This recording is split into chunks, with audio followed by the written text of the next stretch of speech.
या गाइस, तो हमने यहाँ पर डोजेटर फिल्म मैकेनिज्म के यहाँ पर छोड़ दिया था।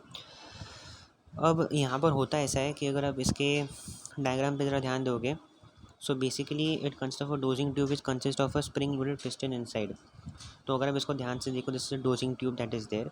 ये डोजिंग ट्यूब है और ये हॉपर है। अच्छा, वन मोर थिंग, ये जो आप देख रहे हो ना, ये जो मैं जहाँ पर अपना पॉइंटर रख रहा हूँ, ठीक है, ये बेसिकली पाउडर बेड है। ठीक है ना, पाउडर बेड का मतलब होता है एक कंटेनर, इसके अंदर पाउडर बहुत सारा भरा हुआ है।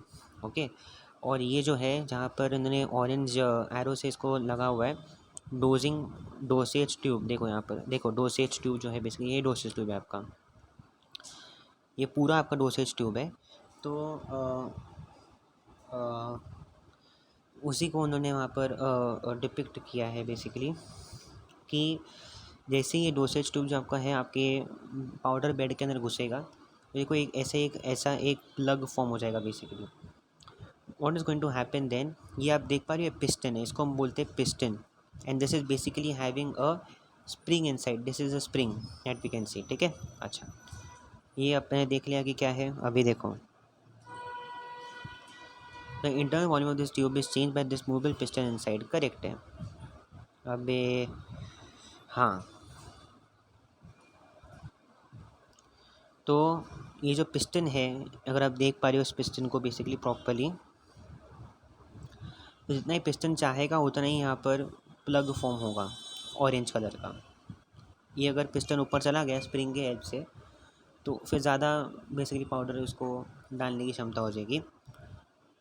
नाउ नेक्स्ट थिंग वहाँ पर बोला हुआ है कि the tube is plugged open end first in powder bed. ठीक है, डजेंट मैटर, हमने वही बात की है। Open end first in powder bed मतलब क्या, जो ट्यूब है आपका उसको हमने ऐसे घुसा दिया अंदर, इसको हम बोल सकते हैं, और इसके लिए वो उसके अंदर पाउडर घुस गया।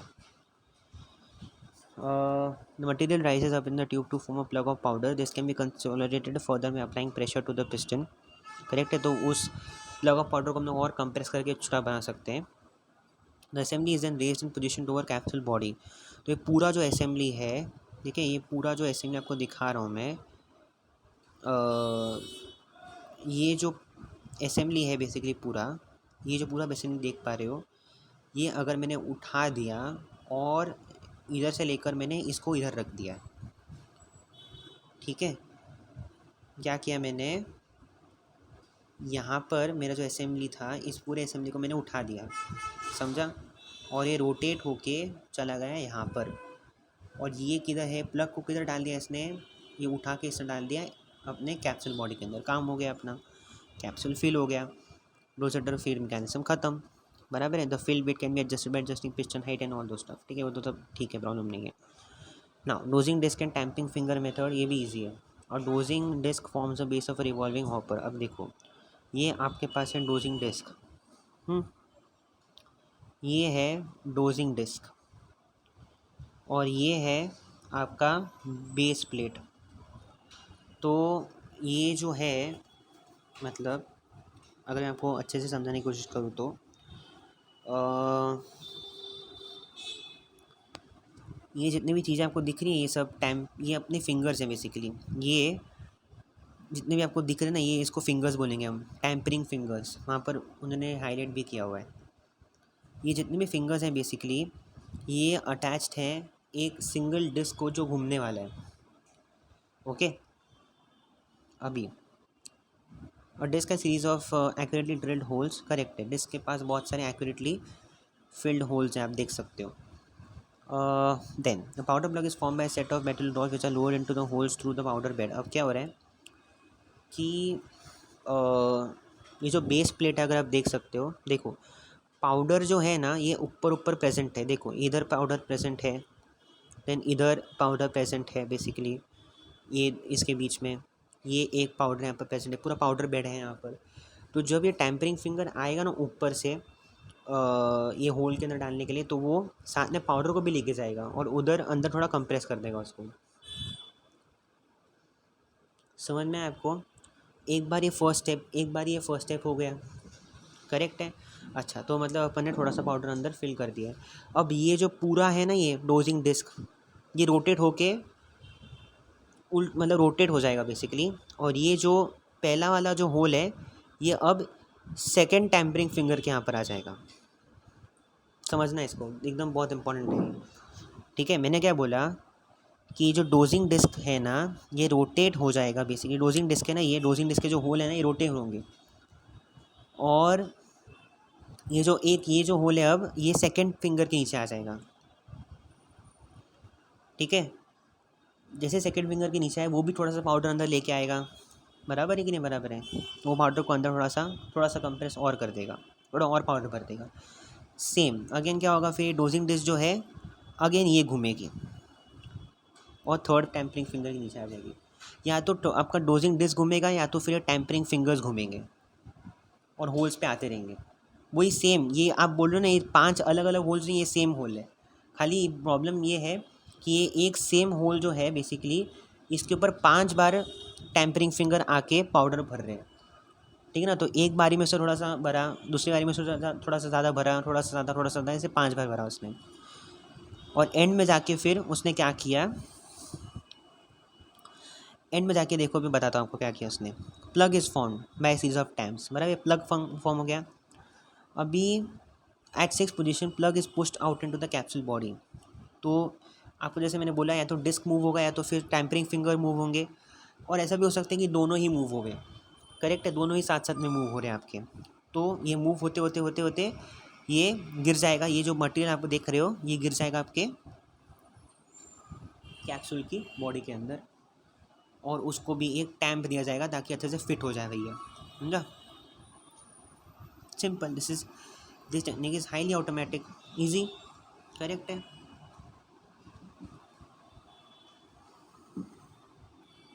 अभी next, semi automatic machines and automatic machines.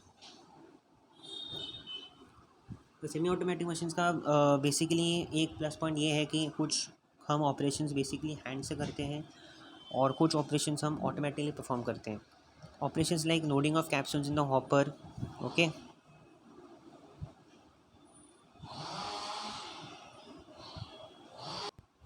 ठीक है, तो हम लोग बात करते हैं सेमी ऑटोमेटिक मशीन और ऑटोमेटिक मशीन की। तो if this in this machine some operations are carried out by hand, while some operations are performed automatically. Operations like loading of capsules in the hopper, separation of cap and body inks are carried out manually, while the rest of the operations are carried out automatically. So the gameplay have an output of about 58,000 capsules per hour. So basically कैसा होता है ना कि ऐसे machines होते हैं semi automatic machines जो capsule filling का काम, कैप्सूल का सेपरेशन का काम, कैप्सूल्स का रेक्टिफिकेशन का काम, डस्ट करने का काम, वो सब मैन्युअली होगा। ओके, तो यहाँ पर क्या लिखा हुआ है कि some operations like loading of the capsules in the hopper, separation of the capsule in the body and carried out manually. बाकी के ऑप्शन जो भी रहेंगे वो आपके सारे के सारे जो है ऑटोमेटिकली किए जाएंगे। That is what is called as semi automatic, मतलब कुछ काम अपने हैंड से किए, कुछ काम अपने ऑटोमेटिकली किए। देन ऑटोमेटिक मशीन्स का क्या होगा यहाँ पर, ऑटोमेटिक मशीन्स का क्या है बेसिकली कि intermediate automatic machines, in this machines capsules are moved by carriers mechanism which move rapidly usually by rotation around the axis and then stop while the separation of healing mechanisms takes place at the fixed station. तो मतलब यहाँ पर एक एक intermediate automatic machine का मतलब क्या होता है ना कि सब कुछ काम मशीन ही कर रही है, बट रुक रुक के कर रही है एट सर्टन स्टेशन। एक स्टेशन पे आपका फिलिंग हो रहा है, एक स्टेशन पे आपका सेपरेशन हो रहा है कैप्सूल्स का, एक स्टेशन पे कुछ और हो रहा है। So that's the way. So in these machines, capsules are moved by carriers mechanism which move rapidly usually by rotation around the axis and then stop when the separation of filling mechanism takes place at a fixed station. So it basically stops where the separation of filling mechanism takes place. दूसरे step पे कुछ और होगा तभी वहाँ पर वापस वो स्टॉप हो जाएगा। So that is the way. And continuous motion machines में क्या होता है कि in this machines capsules are transported by some flexible conveyor and separation filling is carried out while they are moving. तो मूव करते करते उनका सेपरेशन मूविंग बेसिकली कन्वेयर के थ्रू से ही होते जा रहा है। ऐसा नहीं कि भाई 5 कैप्सूल उसने मशीन ने उठाया, उसको सेपरेशन किया, फिर डाल दिया कन्वेयर पे, 5 मशीन वापस उठाए, किया, एंड में वापस डाल दिया, ऐसा नहीं। इसमें कैसे कि जैसे जैसे होते जा रहा है वैसे वैसे निकलता जाएगा, निकलता जाएगा, निकलता जाएगा, मूविंग जब तक वो मूव करते जा रहे हैं वैसे वैसे निकलता जाएगा। Now we have to also understand what is the capsule sealing. How is capsule sealing done? तो कैप्सूल सीलिंग बेसिकली होता है 2 टाइप का। एक होता है हीट बिल्डिंग प्रोसेस, एक होता है liquid building process. Heat building process में क्या होता है कि it fuses the capsule cap to the body through the double wall thickness. कौन से पेज पे? अपन 67 पेज पे, याद रखना 97 तक करना है, 30 more pages to go. So heat building process, liquid wetting process. Heat building process में क्या होता है कि it fuses the capsule cap to the body through the double wall thickness at the junction, समझा?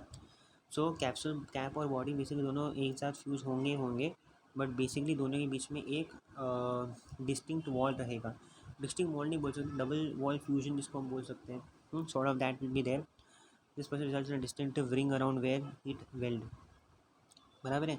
और लिक्विड वेटिंग, आपको एक काम करता हूँ ना, एक बार हम लिक्विड वेटिंग प्रोसेस एक बार देखे थे कि इसमें कैसे कर रहे हैं, and then we can compare कि भाई कैसे दोनों प्रोसेसेस डिफरेंट है एक दूसरे से, तो अपने को समझ में आ जाएगा अच्छे से कि क्या कौन सा प्रोसेस कैसे चल रहा है।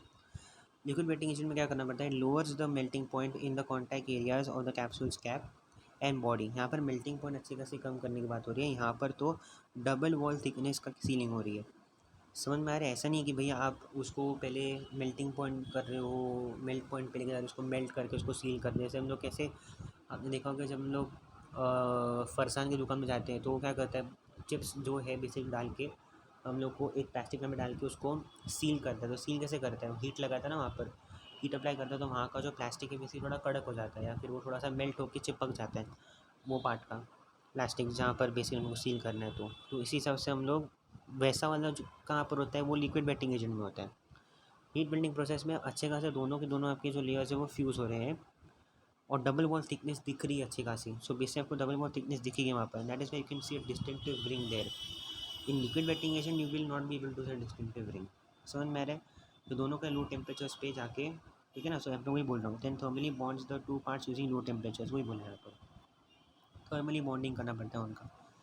तो कैप्सूल सीलिंग के और भी बहुत सारे टाइप्स हैं, जैसे कि banding, moistening, spot welding, thermal welding by using कोनी स्नैप कैप्सूल्स, ठीक है, वो भी एक है तरीका। एक सेकेंड, तो वो भी एक तरीका है बेसिकली काम करने का। सो बॉन्डिंग बैंडिंग में कैसे होता है कि placing gelatin colour bands eight the melting point of the caps and bodies. तो कैप्स एंड बॉडीज़ के बेसिकली जो मेल्टिंग जो आपका मीटिंग पॉइंट है वहाँ पर आप एक जिलेटिन कलर का बैंड आप डाल रहे हो ताकि वो चिपक जाए। देन मॉइस्चरिंग क्या कर सकते हैं? Moistening the inner surface of the caps with lukewarm gelatin solution. तो आप inner solution of the cap जो है बेसिकली उसको आप अगर थोड़ा सा मॉइस्चर अप कर दोगे तो वो शायद उसको चिपक जाए बॉडी को। और रिमेंबर मैं क्या बात कर रहा हूँ यहाँ पर, कैप का inner portion is joining to the body का outer portion, very much important. Spot building the joints which leaves a ring like appearance at the point of sealing. Spot building का सिर्फ इतना होता है कि जैसा हमने देखा हीट बिल्डिंग वो हो रहा है, और थर्मल बिल्डिंग में तो अच्छा खासा मेल्टिंग पॉइंट वहाँ पर लोअर किया जाता है, applying melting solution at the melting point which causes the lowering of the melting point at applied area. Finally they seal temperature about 40 to 45 degree Celsius में वो सील हो जाते हैं। पहले मेल्टिंग पॉइंट उनकी लो की जाती है, फिर उनको सील किया जाता है बाई यूजिंग कोनी snap capsules. Grooves help to lock the capsule in the body. तो हाँ, कैप्सूल्स के ग्रूव्स भी हो सकते हैं। अगर कैपर बॉडी ग्रूव्स में फिट हो रहे तो वो अच्छा ही है, ठीक है ना, तो फिर वाह भाई वाह, बहुत अच्छा है। और अगर वो ग्रूव्स में फिट नहीं हो रहे तो भी आप दूसरे जो मेथड्स आप यूज़ कर सकते हो, bending, moistening, spot welding. Bending में क्या करते हो? सिर्फ एक बैंड लगा रहे हो, जिलेटिन का एक बोलते हैं, एक बैंड बोलते हैं, जिलेटिन कलर बैंड लगा रहे हो। मॉइस्चरिंग में क्या कर रहे हो? बेसिकली वो लूक वार्म जिलेटिन सोल्यूशन जिसको मॉइस्चरिंग कर रहे हो कैप के इनर पोर्शन को, एंड देन बॉडी का जो आउटर पोर्शन होगा उसको जाके चिपक जाएगा। देन हम लोग बोलते हैं स्पॉट बिल्डिंग जो अपना हीट बिल्डिंग था, जैसे डबल थिकनेस वाली जो एक मिल रही है, एक बैंड बेसिकली देखने को मिल रहा है between the two. And thermal building तो मेरे को पता है, जैसे अपन ने हाँ ये वाला किया ना अपन ने, लिक्विड वेटिंग एजेंट। अच्छा, liquid wetting agent is different, okay. Liquid wetting agent का मतलब अलग होता है एंड थर्मल वेल्डिंग अलग होता है। अच्छा हाँ, सेम, सॉरी, थर्मल वेल्डिंग में अपन वही वेटिंग एजेंट लगा के उसका मेल्टिंग पॉइंट कम करते हैं, and then they are both sealed at a particular temperature and you can use Coni snap capsules as well. अच्छा, pan polishing, cloth dusting, brushing, everything can be done, okay. अच्छा, now quality control test for HGC. आप बोलोगे कि एचजीसी का तो हमने पहले से क्वालिटी कंट्रोल टेस्ट करके रखा था, बोलो एम्प्टी कैप्सूल्स के लिए था, और वो ऐसे क्या, और ऐसा था कि it was basically if you remember हमने कौन सा क्वालिटी टेस्ट की थी, हमने मॉइस्चर कंटेंट इन ब्रिटलनेस की थी, बराबर है, कि मॉइस्चर कंटेंट कितना है, ब्रिटलनेस है कि नहीं है, वो हमने आई थिंक देखा था वहाँ पर। That was for your inner body condition, that were some quality control test that were mimicking your inner body conditions. ये जो क्वालिटी कंट्रोल टेस्ट में आपको जो बताने वाला हूँ ये आपका आउटर क्वालिटी कंट्रोल टेस्ट है, अपीयरेंस को देखता है बेसिकली है मेजरली वैसे तो। ठीक है, तो हम लोग ये बात करेंगे वेट वेरिएशन टेस्ट के बारे में। Weight variation test is very very easy. अभी पहले आपने क्या कि इंटा कैप्सूल पहले अब तो किया, then open the capsules and पहले अब तो अपने इंटा कैप्सूल जो है cap and body joint basically उसको हमने पहले भी करके रख दिया। Open the capsules and remove the contents as completely as possible. So going to open the capsule and remove the contents as completely as possible. For some reason capsule wash the capsule with solvent ether and allow the cell to stand at room temperature until the odor of the solvent is no longer perceived. तो basically आप क्या करते हो कि capsule की इधर जब भी आपने कैप्सूल और कैप्सूल के बॉडी और कैप को बेसिकली अलग अलग कर दिया तो उनको आपको बेसिकली आपको उसको साफ़ करना पड़ेगा सॉल्वेंट, ताकि वेट जो है बेसिकली आपके एपीआई का ऐड ना हो जाए उसके अंदर। That is why we are washing it properly with solvent. अच्छे से वॉश देखिए करते हैं अपन, सॉल्वेंट ईथर से वॉश कर रहे हैं उसको, जब तक उसको रखना है जब तक उसका सारा ऑर्डर ना चले जाए। Weigh the capsule difference in two weights give the weight of the contents. Repeat the procedure of for under the 19 capsules 20 capsule test. Determine the average weight of contents not more than two individual weights should deviate from the average by more than the percentage of deviation and none should deviate by more than twice of the allowed percent deviation. So what is happening here? Not more than two individual weights should deviate from the average, मतलब 20 में से दो से ज़्यादा ऐसे weights नहीं होने चाहिए जो डिफ़र कर रहे हैं from your average by more than the percentage of deviation. ठीक है, and none should deviate by more than twice of the allowed percent deviation. मतलब क्या, आपको याद रहेगा कि हमने जब weight variation test and tablets किया था तब जब हम weight variation test and tablets करते थे तो हमने सिंपल बेसिकली लगाया था वहाँ पर कि सारे टैबलेट्स अपने को वे करने थे, फिर जो अपने को मीन आएगा सपोज अपन ने सारे टैबलेट्स अपन ने वे कर लिए, जैसे कि 10 टैबलेट जो है वे किए अपन ने, एक टैबलेट 300 का था, एक टैबलेट 400 का था, एक टैबलेट 350 का था। ऐसे वे करते करते हम लोग को एवरेज कुछ आ गया 1000 mg, बराबर है। सो 1000 mg से जब हमने मीन निकाला तो अपने को मालूम पड़ा कि भाई ये जो भी है 300 mg का या फिर 400 mg का अपने को मीन आया। फिर अपन क्या करते हैं वो चार्ट देखते बेसिकली, ठीक है ना, मतलब 250 mg और लेस वाला चार्ट आपको रिमेंबर होगा। तो 250 mg और लेस वाला जो अपन ने चार्ट देखा वो अपने चेक करना पड़ता है, और उस चार्ट के हिसाब से परसेंट डिविएशन अलाउड जो है वो 5% है। तो अपन क्या करते हैं कि 5% माइनस करते हैं उस मीन वैल्यू से और 5% प्लस करते हैं उस मीन वैल्यू से, जो तो उससे अपने को क्या मिल जाता है, एक रेंज मिल जाता है। ठीक है, तो suppose 5% of 300 mg is around, अब मैं हाइपोथेटिकल केस बोल रहा हूँ, I am not calculating anything. Suppose मैं सब बोल रहा हूँ कि 5% आ जाता है कुछ अराउंड 20 mg। तो अपन क्या करते हैं, मतलब समझो 300 mg का 300 mg को मीन आया है, 300 mg का जो मीन आया अपने को उसमें अपन ने क्या करना है 5% निकालना है। तो 5% निकला सपोज 20 mg। ठीक है, सो अपने को उस 20 mg को प्लस करना और माइनस करना है।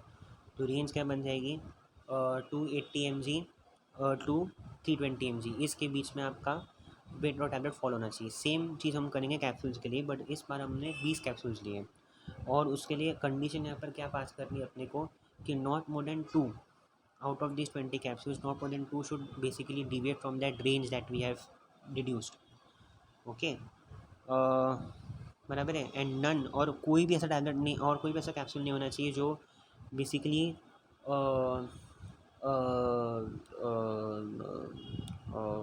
ट्वाइस द डिविएशन को फॉलो नहीं कर रहा है। जैसे कि मतलब 5% का 10% की वेरिएशन अगर हम लेके चले तो उसको तो कभी से वेरिएशन होना ही नहीं चाहिए वैसा। ठीक है ना, 20 कैप्सूल में से 2 अलाउड है, पास कर आपका बाहर अगर रहेगा रेंज के बाहर रहेगा तो चलेगा, but none should be out of the range. If you considering 5% का अगर आपने 10% कंसिडर कर रहे हो, मतलब ट्वाइस कंसिडर कर रहे हो वेरिएशन, तो नहीं हो सकता। देन वेट वेरिएशन टेस्ट का आगे भी उन्होंने बोला हुआ है, if more than 2 but less than 6 weight deviate, उसके आगे भी थोड़े कंडीशंस हैं। हम ये कंप्लीट करके बाद में बंद करेंगे, बिकॉज आई नो ये थोड़ा सा वीडियो थोड़ा सा 1-2 मिनट लंबा जा सकता है, बट इट्स मतलब 2 ही पेज करने हैं अपने को। और तो वेट वेरिएशन टेस्ट में क्या करना है कि more than 2 but less than 6 weights deviate from the average by percent deviation and none divide by twice the percentage determine weight contents of addition 40 capsule. मतलब क्या हो रहा है कि more than 2 but less than 6 weights deviate from the average by percent deviation and none divide by twice the percentage. तो मैं क्या बोल रहा हूँ यहाँ पर, पहला कंडीशन क्या था अपना कि 2 से ज़्यादा तो ऑफ कोर्स रेंज के बाहर नहीं होने चाहिए, बराबर। 2 से ज़्यादा, 20 में से 2 से ज़्यादा तो अपने रेंज के बाहर नहीं होने चाहिए, बराबर। तो अगर वो रेंज के बाहर हुए तो क्या हम लोग उसको फेल कर देंगे या नहीं, अपन दूसरी कंडीशन में जाएंगे। अगर 2 से ज़्यादा होता है तो कितना ज़्यादा, तो इट शुड बी 2 से ज़्यादा बट लेस देन 6, समझा। तो मतलब अराउंड 4 या 5 टैबलेट्स अगर रेंज के बाहर, सॉरी कैप्सूल अगर रेंज के बाहर हुए, ठीक है। और आपको मालूम पड़ रहा है कि इसके बाद जो आपने दूसरा एक कंडीशन जो है वहाँ पर अप्लाई की है कि कोई भी टैबलेट ऐसा नहीं होना चाहिए जो ट्वाइस द परसेंटेज के रेंज में फॉल नहीं हो रहा है, तो आपको वापस से टेस्ट करना पड़ेगा 40 कैप्सूल्स के साथ, एंड वापस एक कंडीशन लगानी पड़ेगी फिर। अभी देखो 40 कैप्सूल आपने किया वापस वेट, बराबर, तो 60 कैप्सूल हो गए अब। तो find out average weight of 60 capsules अब, बराबर। तो if not more than 6 individual weights deviate from the average by more than the percentage of deviation, बराबर है।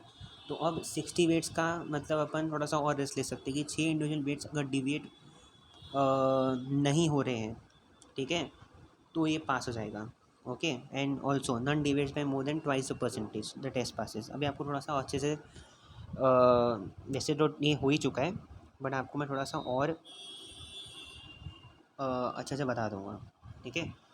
देखो हमने क्या बोला था कि जो वेट वेरिएशन टेस्ट में अपन ने क्या बोला अभी, कि आपका जो टैबलेट है, okay, what tablet that you have basically with you, the capsule that you have, फिर आपने 20 कैप्सूल ली, 20 में से आपके पास, आपने क्या कंडीशन रखा कि 20 में से एटलीस्ट 2 ऐसे कैप्सूल्स हो सकते हैं जो रेंज के बाहर होंगे तो चलेगा, बट अगर 2 से ज़्यादा हुए तो अब दूसरी कंडीशन देखनी पड़ेगी, ठीक है। और सेकंड कंडीशन क्या थी कि 20 के 20 कैप्सूल जो हैं वो ट्वाइस द परसेंट डिविएशन के बाहर नहीं जाने चाहिए। मतलब क्या, अभी सबसे पहले मेरे को पहले बात तो समझो मेरे को मीन वेट आया 300 mg, ठीक है, और रेंज परसेंट डिविएशन करके जो रेंज मेरे को मिला है वो 280 mg माइनस 320, सॉरी 280 mg से 320 mg का ये रेंज है। इसके अंदर सारे वेट्स मेरे फॉल करने चाहिए, बराबर।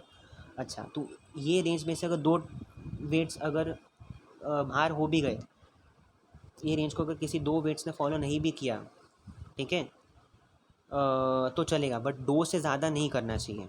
और 2 से अगर ज़्यादा किया तो हम लोग को दूसरा कंडीशन देना पड़ेगा, आपको पता है, पीछे हमने देखा है वो। और इस रेंज, अभी देखो ये तो एक रेंज हो गई, और सपोज़ अगर मैंने, ये तो मैंने 5% का परसेंट डिविएशन लेके किया था, बट सपोज़ अगर मैं 10% का लेके चलूँ, मतलब ट्वाइस, मतलब इन शॉर्ट 300 mg का मैंने अगर मीन 5% नहीं 10% लिया, ठीक है, तो 10% करके सपोज मेरे को आ गया 40 mg मेरे को करने का है, तो it will be like 260 mg से 340 mg। देखो रेंज का साइज़ बढ़ गया, तो ये रेंज के बाहर कोई भी टैबलेट, कोई भी आपका कैप्सूल जाना नहीं चाहिए। ये एक बेसिकली इंपॉर्टेंट चीज़ आपको जो है ध्यान में रखनी है। देन नेक्स्ट कंडीशन आपने बोला था ना कि अगर वो 2 से ज़्यादा हो गए तो क्या करेंगे हम, बराबर। तो अपन ने क्या बताया, 6 से कम होने चाहिए, 2 से ज़्यादा तो 6 से कम।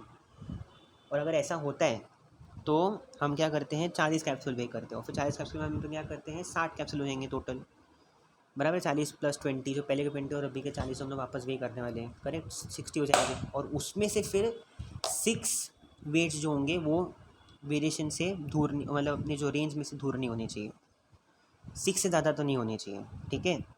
मतलब 6 हो गए तो चलेगा, 60 में से 6 कैप्सूल जो हैं वो रेंज के बाहर हुए तो चलेगा, बट 6 से ज़्यादा नहीं होने चाहिए, correct. And none should be deviating by more than twice the percentage the test passes.